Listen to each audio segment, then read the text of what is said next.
Bonjour et bienvenue, chères étudiantes, chers étudiants. Je suis Jean-François Sénéchal, votre prof pour le cours Éthique et professionnalisme. Comment allez-vous? Bienvenue à votre podcast d'accompagnement du cours FI 3900. Écoutez-vous ça, vous autres, des podcasts? J'espère que oui.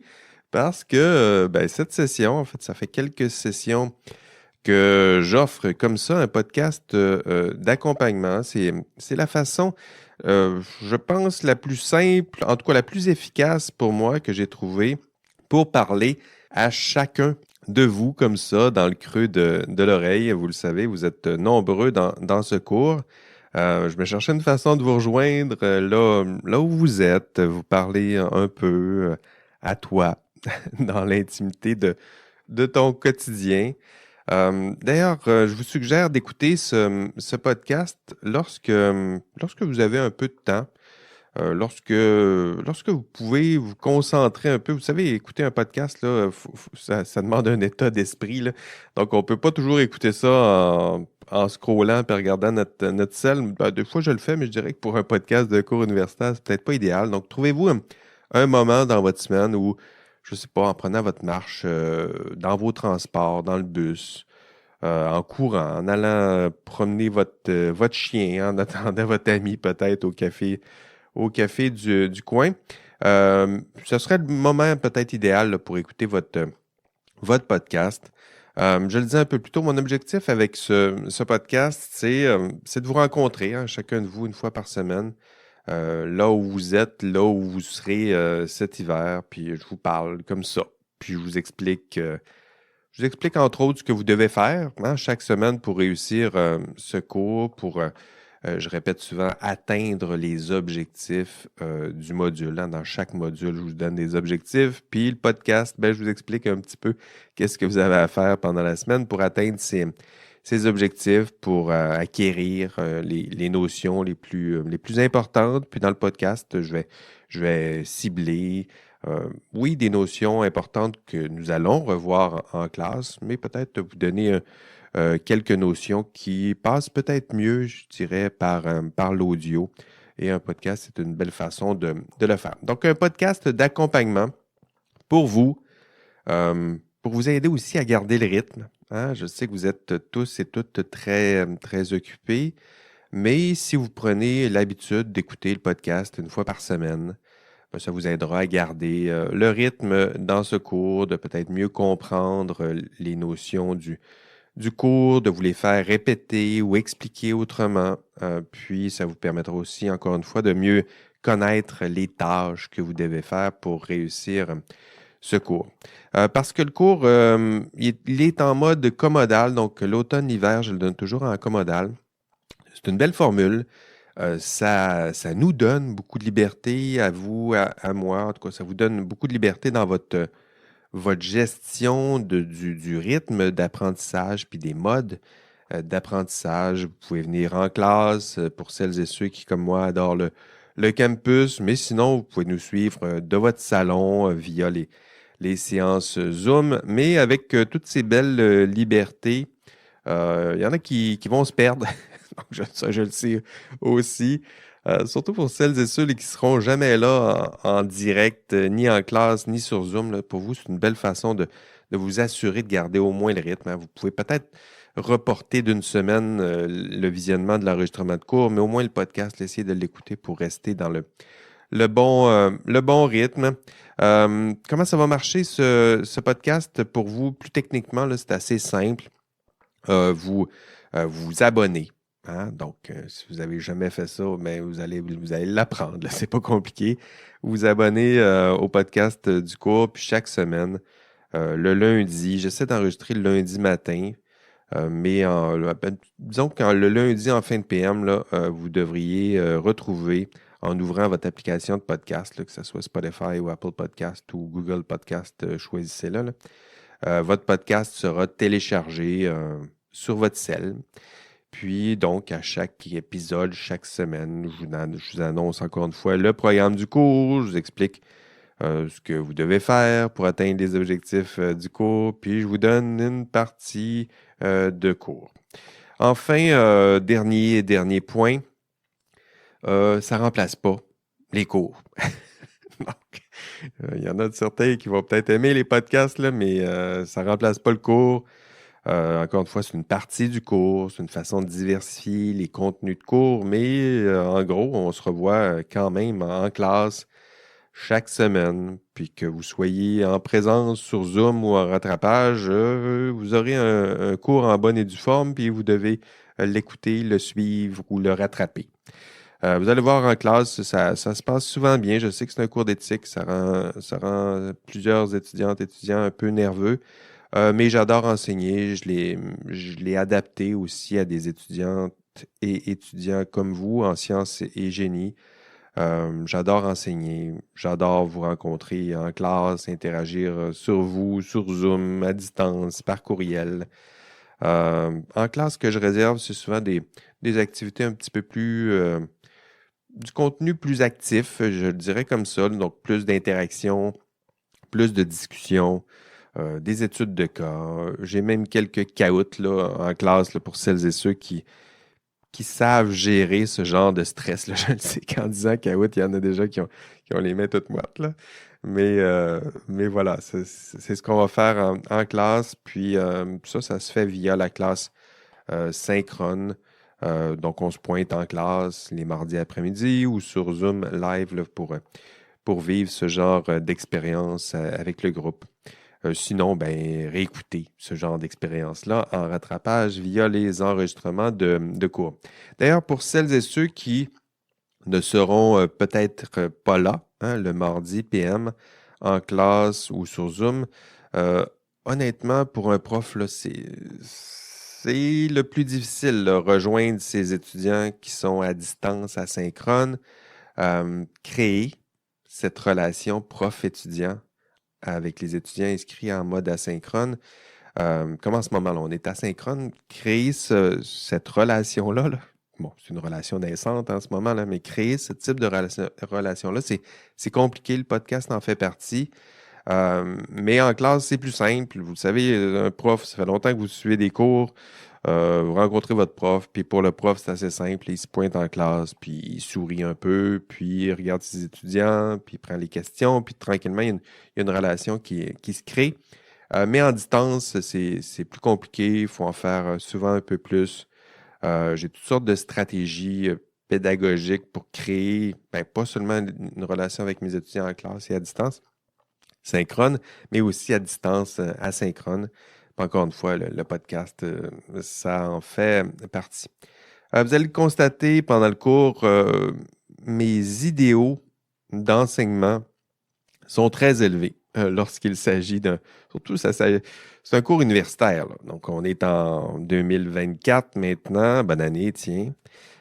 Puis, un cours universitaire, me semble-t-il, ça devrait être une expérience enthousiasmante. C'est un minimum, mais surtout humaine, intellectuellement très stimulante, c'est sûr. Mais bon, je le sais, là, je le dis, mais en même temps, j'admets bien humblement là, que nous en sommes encore très loin. Surtout si je regarde là, ce qui se publie sur Spotted U-Laval, tiens, pour ne pas le nommer. Là.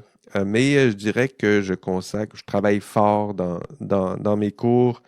Je consacre humblement plusieurs heures par cours, plusieurs heures par semaine plutôt à mon enseignement pour essayer de concrétiser, je dirais, ma conception de l'enseignement universitaire et de ses idéaux dans mes cours.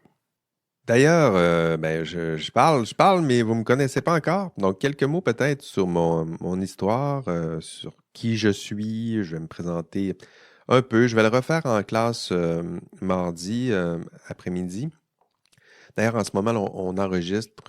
Nous sommes le vendredi, donc il reste un week-end avant votre cours, mais j'ai pensé enregistrer ça ce vendredi, le publier aujourd'hui pour que vous puissiez déjà écouter ça ce week-end, le podcast, pour celles et ceux qui seront déjà abonnés. Donc, je vais me présenter aussi en classe mardi. Donc, évidemment, il va y avoir des redites, mais pour celles et ceux qui ne seront pas là en classe ou qui se disent, ben, c'est un cours d'introduction, j'y vais pas. Vous savez, il y a ce genre d'étudiants-là là, qui pensent qu'un cours d'introduction, c'est pas un cours. C'est un cours, mais disons, pour être sûr que vous sachiez un petit peu c'est qui votre prof pendant la session, ben, je m'appelle Jean-François Sénéchal, déjà, ça vous le savez. Je suis un prof d'éthique, un prof d'éthique à la faculté de philosophie. Ça, oui, mon bureau est là. Je vois le caseau de ma fenêtre. Par contre, mes activités d'enseignement et de recherche se font essentiellement à la faculté de sciences et de génie. J'ai une tête particulière, je dirais, assez transdisciplinaire. Vous savez, c'est pas un hasard là, si on a pensé à moi pour vous enseigner. Je dirais que j'ai une tête de science et une tête de philosophe. Donc, moi, j'ai fait un bac et une maîtrise en sciences lorsque je faisais mes études il y a presque 20 ans, je dirais. Bac, maîtrise, j'ai fait des biotechnologies, j'ai fait de la bio-ingénierie, du clonage, tout ça. J'ai fait ça pendant ma maîtrise, puis je me suis réorienté vers un doctorat en philosophie, entre autres parce qu'à l'époque, quand je faisais des OGM et des animaux transgéniques dans les laboratoires, il y avait un débat social important. Là, on est dans les années 98 peut-être, 98-99. Puis, dans les médias, ben, on critiquait ce que je faisais, puis ce que les chercheurs faisaient. Puis moi aussi, ça me préoccupait, les enjeux éthiques qui étaient associés à ça. Donc, je me suis réorienté en éthique, mais en éthique des sciences. Donc, mon pas j'ai pris un petit pas de recul, je dirais, pour mon doctorat. Regarder les chercheurs, regarder la science, essayer de comprendre c'est quoi le rôle des chercheurs, c'est quoi les valeurs, les idéaux de la recherche, c'est quoi les normes, qu'est-ce qu'on peut faire, qu'est-ce qu'on doit faire, qu'est-ce qu'on aimerait faire, qu'est-ce qu'on fait finalement en recherche. Ce sont des belles questions. Là, ici, là, en posant les questions, là, j'ai abordé un petit peu la question de la philosophie des sciences, de l'éthique des sciences, de la sociologie des sciences. Ça fait partie de mes champs doctoraux, puis c'est ce que j'ai fait. Donc, je n'ai pas quitté la science, mais je dirais que j'ai pris un petit pas de recul, sinon de côté, là, pour observer la science, les sciences et le génie, mais avec un angle de philosophie morale. Donc, mes travaux de thèse, c'est la seule fois là, que je vais vous parler de mes travaux de thèse. Là. Le reste du temps, je ne vous tendrai pas avec ça, mais vous allez voir que ça teinte un peu quand même mon cours. Je me suis intéressé pendant ma thèse au rôle social des chercheurs en sciences et génie. Par la suite, ben, mes expériences d'enseignement ont ajouté un autre champ, celui du professionnel en sciences et génie. Donc, le rôle social d'abord des chercheurs en sciences et génie, puis éventuellement le rôle social des professionnels en sciences et génie. Donc, c'est ce qui m'intéresse. Celles et ceux qui exercent la profession en sciences et génie et ceux qui font de la recherche en sciences et génie. Je sais que pour vous, là, vous vous dites en ce moment, là, ben moi, je suis ici pour devenir ingénieur, chimiste. C'est quoi les autres professions dans mon cours? Arpenteur géomètre, évidemment. Informaticiens qui sont là. Il y a des physiciens. Puis, il y en a sûrement certains d'entre vous qui se disent, ben, c'est quoi le rapport? Pourquoi on me parle de rôle social en ce moment? Je dirais que la plus grande démonstration du cours, et là, je parle dans son entièreté, hein, le cours éthique et professionnalisme, c'est de vous démontrer que vous avez un rôle social. Donc, il y en a certains qui en doutent. Puis une fois qu'on n'en doute plus, qu'on est convaincu qu'on a un rôle social, ben, quel est justement ce rôle social? Ça fait partie de mes objectifs pédagogiques généraux du cours, là, vous convaincre que vous avez un rôle social, puis vous aider à comprendre c'est quoi votre rôle dans la société. Dans mes activités de recherche, je m'intéresse essentiellement donc à votre rôle social, mais aussi à votre discours. Ça aussi, ça faisait partie de mes thèmes de thèse, pas juste étudier ce qu'on dit des chercheurs, mais ce qu'ils disent, ces chercheurs. Là ici, c'est la même chose avec vous, avec la profession en sciences et génie, pas seulement étudier la profession en sciences et génie, mais étudier aussi ce que celles et ceux qui exercent la profession en génie ont à dire à propos de leur conception de leur rôle. Donc ça m'intéresse aussi. Vous allez voir dans le cours que je m'intéresse évidemment aux valeurs, aux idéaux qui donnent sens à l'exercice de votre profession, à votre rôle en société. J'essaie de déterminer c'est quoi les valeurs qui guident la science et le génie. D'ailleurs, pouvez-vous en mentionner quelques-unes des valeurs qui guident la science et le génie? Hein, ça fait partie aussi de mes ambitions, là, vous faire voir et reconnaître des valeurs qui sont à l'intérieur de la science. La science, on a l'impression que c'est seulement un produit rationnel, scientifique, mathématique, mais vous allez voir qu'il y a des valeurs qui guident là aussi la science et la recherche. Ça fait partie des thèmes qu'on va aborder de façon sommaire, je dirais, là, pendant la session. Moi, j'aime bien me décrire comme celui qui vous étudie. Hein? Vous êtes un peu mes rats de laboratoire. Oui. Mes petits rats de laboratoire, donc mes étudiants, mais aussi les chercheurs, je vous observe, je vous analyse, même celles et ceux qui exercent la profession, je vous regarde. Puis en plus, je vous enseigne avant que vous exerciez la profession. Puis quand vous exercez la profession, je continue de vous observer, je vous analyse. Puis j'essaie de vous comprendre. Donc moi aussi, je vous enseigne, mais en même temps, vous êtes aussi mon objet de recherche.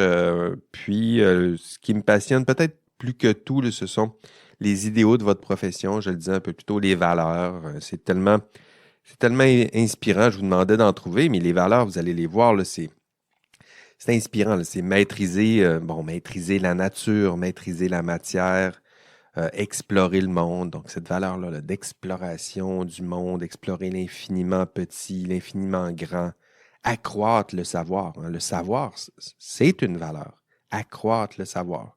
Je pense à la recherche. Comprendre, définir l'homme, redéfinir l'homme, comprendre le vivant, redéfinir le vivant. Ça fait partie des idéaux de votre profession. Évidemment, servir la rigueur, la raison, la vérité. C'est une valeur très importante dans votre profession. La protection du public, évidemment.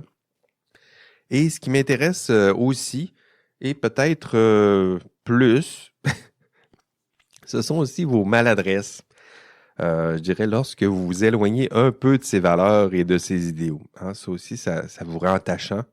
Vos petits manquements, les fautes, l'inconduite, les manquements à l'intégrité. Donc ça aussi, ça en dit beaucoup sur ce que vous êtes et sur vos idéaux. Là. Vous savez, des fois, on comprend mieux c'est quoi la santé lorsqu'on est malade. Là. Ben, ça aussi, c'est important pour comprendre des concepts. Si je veux explorer les valeurs et idéaux de votre profession, ben, c'est intéressant de voir, d'examiner des comportements où justement ces valeurs et idéaux sont un peu malmenés.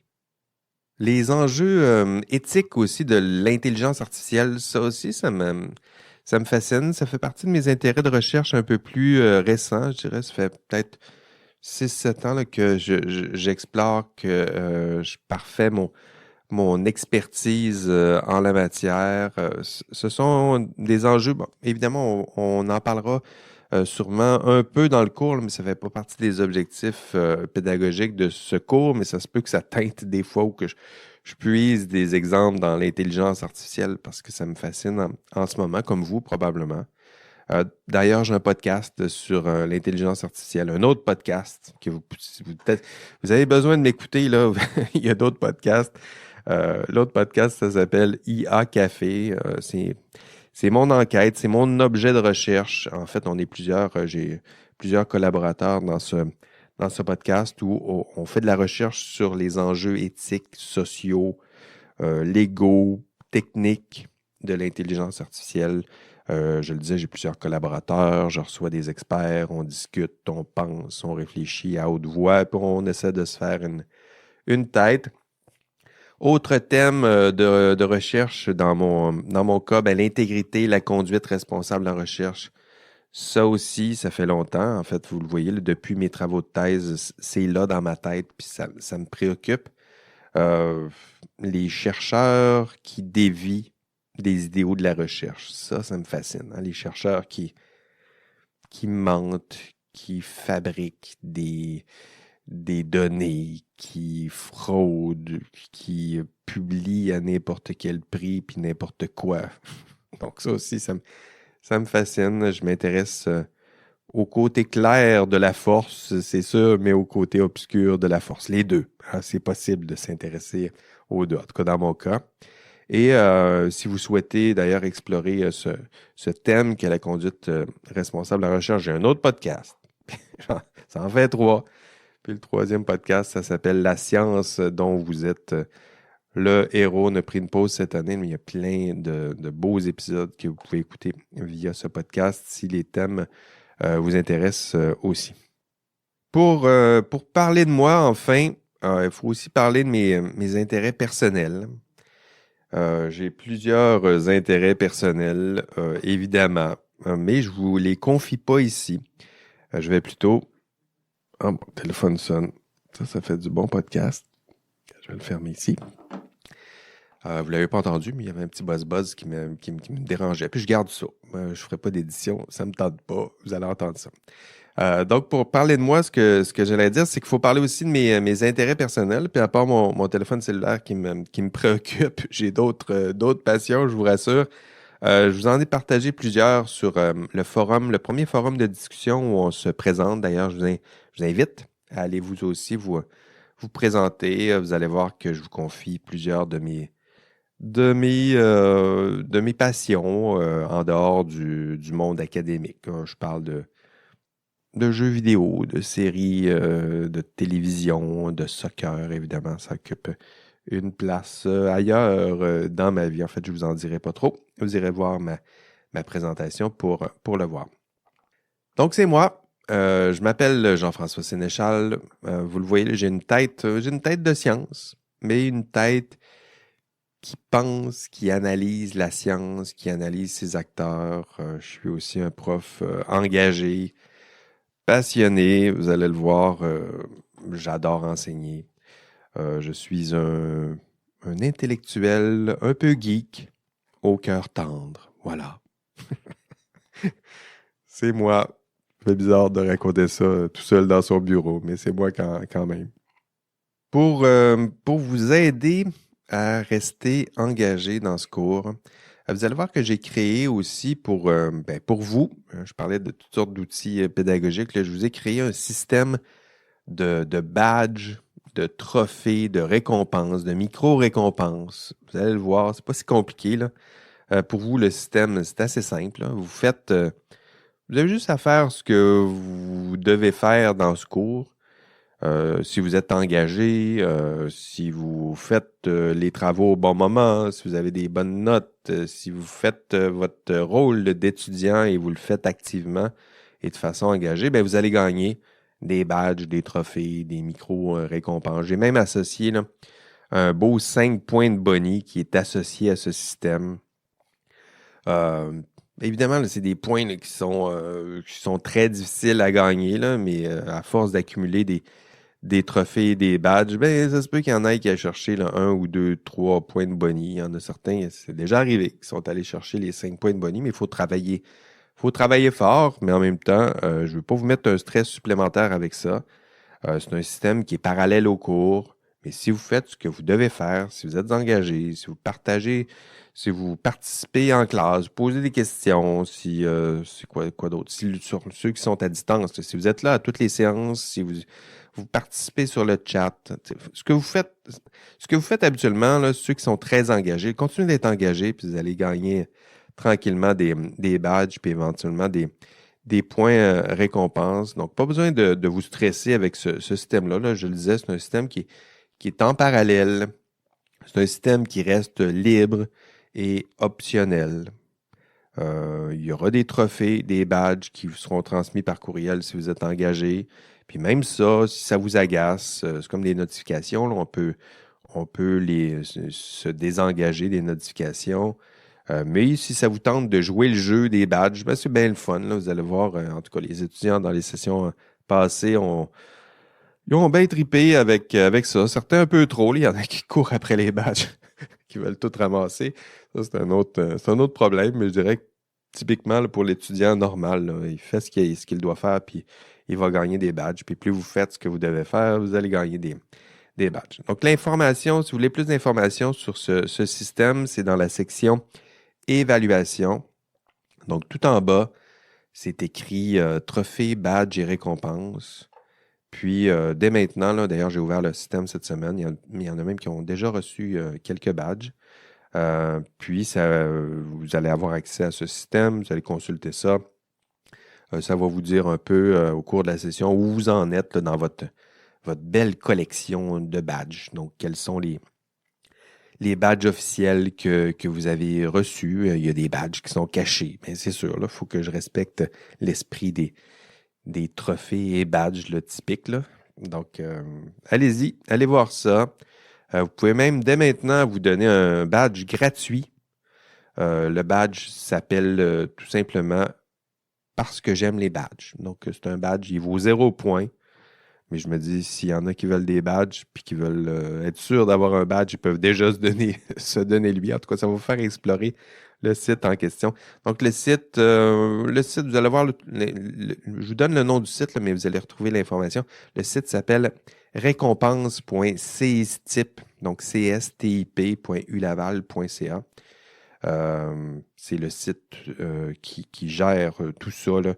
En fait, c'est moi qui vous les donne de façon manuelle, les badges, là, mais il y a un système bien conçu par le CSTIP, justement, le service de techno-pédagogie.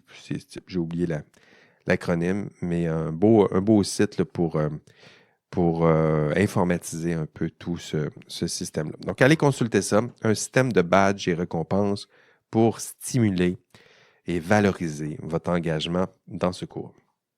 OK, dernière chose, je vous l'ai dit, hein, ce podcast sert notamment à vous expliquer brièvement ce que vous devez faire pour atteindre les objectifs pédagogiques du module de la semaine.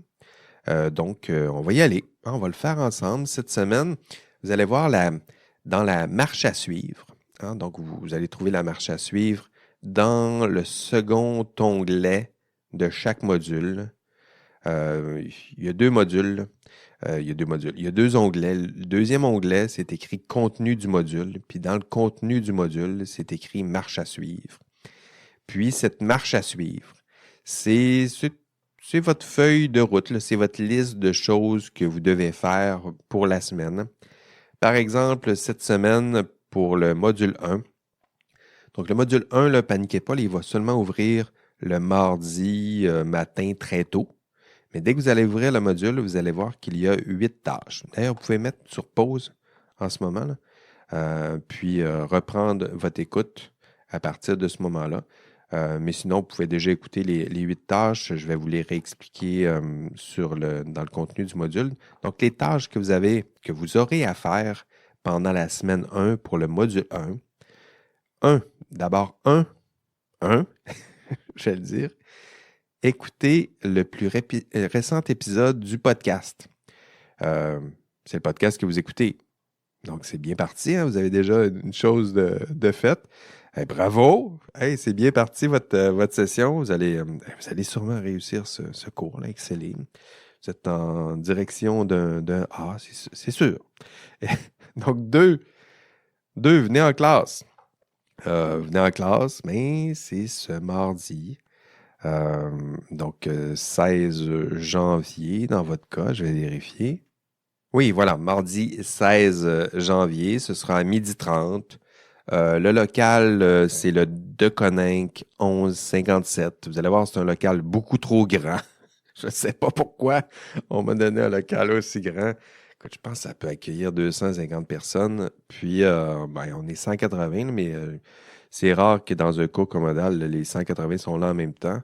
Habituellement, c'est le tiers qui se pointe. Là. Donc, il y a de la place. Inquiétez-vous pas, là, il y aura de la place pour vous. Vous pouvez suivre aussi le cours en direct via Zoom. Vous allez voir que toute l'information est sur Le site de cours, les heures de cours, ben, c'est 12h30 à 15h20 habituellement. En fait, ce sera toujours ça. J'arrive à peu près vers midi en classe, là, le temps de m'installer. J'invite à arriver un peu plus tôt, évidemment. Ou vous pointez en classe ou vous écoutez l'enregistrement de cours.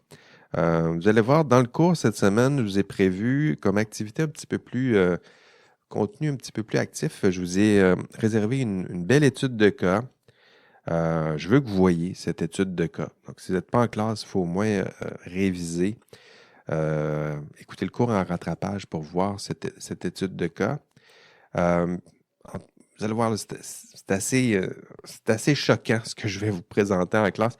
Sinon, là, si vous n'êtes vraiment pas en classe, vous avez pas envie de réécouter ça, vous pouvez vous contenter d'écouter la vidéo du témoignage de Karen Duhamel. Évidemment, ça met pas, ça vous donne pas toute la profondeur et la qualité de la réflexion sur l'étude de cas, là, mais allez au moins visionner la vidéo du témoignage de Karen Duhamel. C'est un témoignage de 37 minutes, puis vous allez voir, c'est une vidéo bouleversante.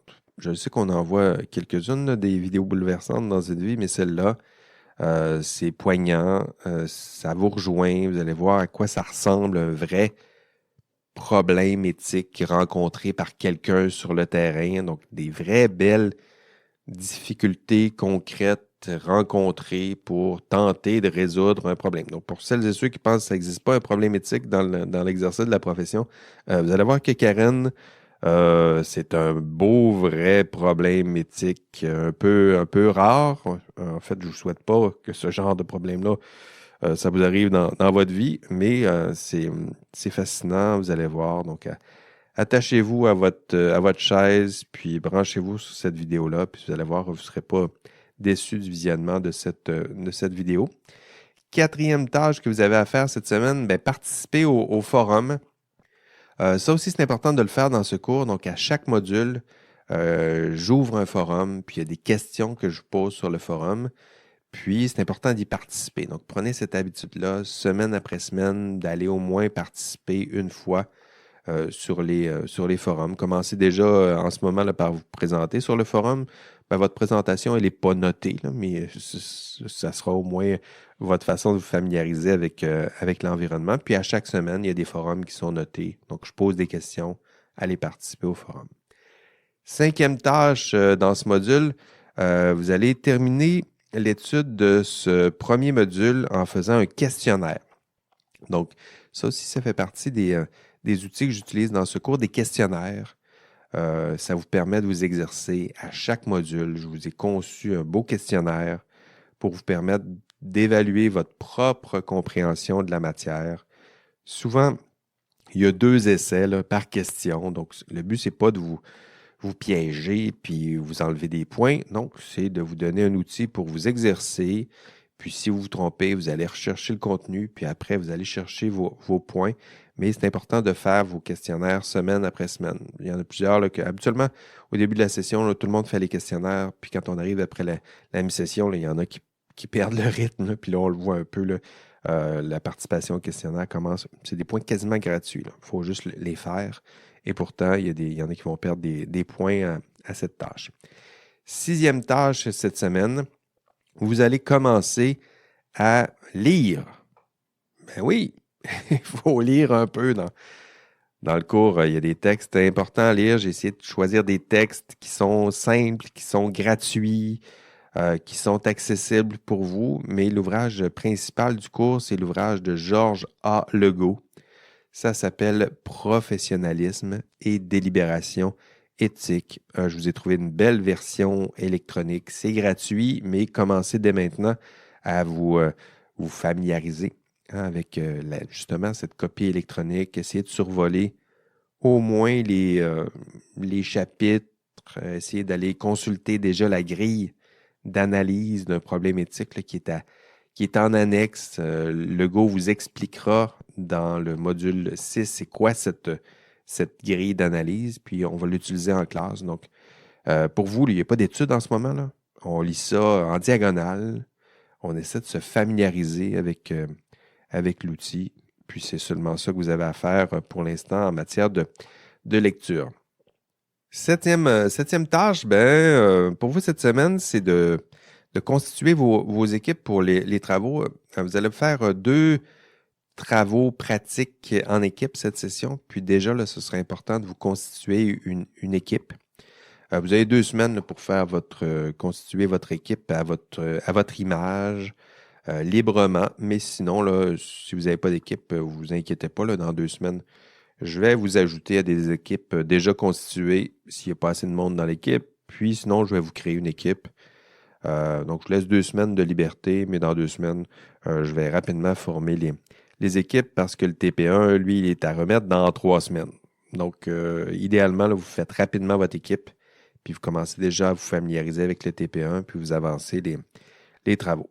Pas de temps à perdre, faites vos équipes, puis déjà, au travail, c'est parti. Sinon, dans ce module, ce serait tout. Hein, vous voyez, c'est clair, il y a beaucoup de choses à faire, mais c'est clair, je vous donne des tâches à accomplir. Puis, si vous suivez ces tâches, si vous faites tout, si vous les faites systématiquement et chaque semaine, vous allez exceller dans ce cours. Voilà, c'est ce que je voulais vous dire dans ce premier podcast hiver 2024. C'est votre cours d'éthique, c'est votre prof, c'est notre première vraie discussion. C'est la première fois que vous entendez ma voix. J'espère que c'est pas si pire. 38 minutes à m'écouter dire mes choses. Ça s'appelle Éthique et professionnalisme, votre cours. C'est un beau cours. Je pense que ça fait du bien aux étudiants en sciences et génie des fois de sortir un petit peu de leur cours plus traditionnel. C'est sûr que c'est un cours qui est différent des autres, mais je pense bien que vous allez l'apprécier. C'est un cours où on va aborder de vrais problèmes, hein, des vrais problèmes, mais là, ce sont des problèmes de nature éthique. On va essayer de déterminer les causes des problèmes, de se donner des moyens pour résoudre ces problèmes, des outils pour résoudre ces problèmes. On va essayer de trouver ensemble des solutions, puis on va essayer de développer vos compétences en matière d'éthique, en matière de résolution et de réflexion en matière d'éthique. Sinon, c'est tout pour cette semaine. On se revoit la semaine prochaine pour un autre épisode de votre nouveau podcast préféré. Puis moi, je serai là semaine après semaine pour vous accompagner dans votre quotidien, vous accompagner dans le bus, en courant, en faisant la vaisselle, qui sait. Sinon, pour vous aider à garder le rythme et pour vous aider à réussir votre cours. Et d'ici là, on se voit mardi en classe. C'est au Deconinck 1157. Ce sera à 12h30. Sinon sur Zoom, sinon en rattrapage. Allez, bye bye. Oh, oh, oh, oh, oh. Avez-vous entendu ce beau petit son? Écoutez, ce son annonce l'indice du podcast. Oui, à chaque podcast, je vais vous donner un indice. Je vais cacher un petit indice sonore. Puis moi, ça m'aide à savoir qui écoute les podcasts puis qui les écoute pas. Puis avez-vous écouté votre épisode de la semaine? Parce que vous devez me prouver que vous avez écouté le podcast. Puis ça, c'est une façon de le prouver. Donc, pour vous, lorsque vous entendez ce petit son-là, vous vous préparez à prendre en note mon indice. Puis mon indice, je me prépare à vous le dire. Je ne vous le dis pas tout de suite, mais vous allez me le transmettre à mon adresse courriel, donc jean-françois.sénéchal.1@ulaval.ca. Peu importe, là, vous allez le trouver sur le site du cours. Donc, pour vous, l'indice de la semaine, vous m'écrivez un courriel, sans formule de politesse. Là. Vous pouvez dire « Salut Jean-François », mais ça peut être juste ça. « Salut Jean-François, l'indice de la semaine. » Là, vous me donnez le titre ou la description de l'indice. Puis, en me transmettant vos indices, vous allez me démontrer que vous écoutez les podcasts. Puis, en me démontrant que vous écoutez les podcasts, vous allez pouvoir cumuler des badges qui sont associés à l'écoute des podcasts. Puis, me démontrer que vous êtes parmi mes plus grands fans du podcast. Puis, éventuellement, peut-être des points bonus. Hein? C'est un peu ça l'idée. Je me sers de cette carotte-là. Et l'indice cette semaine, êtes-vous prêts? L'indice cette semaine, IA café. C'est ça l'indice. Hein? Puis si vous vous demandez c'est quoi IA café, ben, c'est le titre de mon podcast sur l'intelligence artificielle. Donc, ça vous permettra d'écouter ça. Ça vous permettra de découvrir autrement qui est votre prof. Donc, l'indice cette semaine, IA café. Vous écrivez ça, puis vous m'envoyez ça par courriel. Comme ça, vous me démontrez que vous avez écouté le podcast cette semaine. Allez, bye bye.